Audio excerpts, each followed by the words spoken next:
भक्तपुरको प्रसिद्ध जात्रा बिस्के जात्रा आज मिति 2081 साल चैत 28 गतेबाट सुरु भएको छ।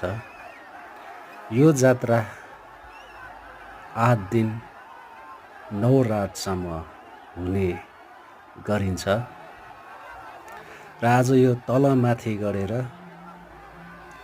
गैटीमा गएर चाहिँ विश्राम लिने गरिन्छ र त्यसपछि 31 गते ल्योसिङखेलमा तानेर लगिन्छ।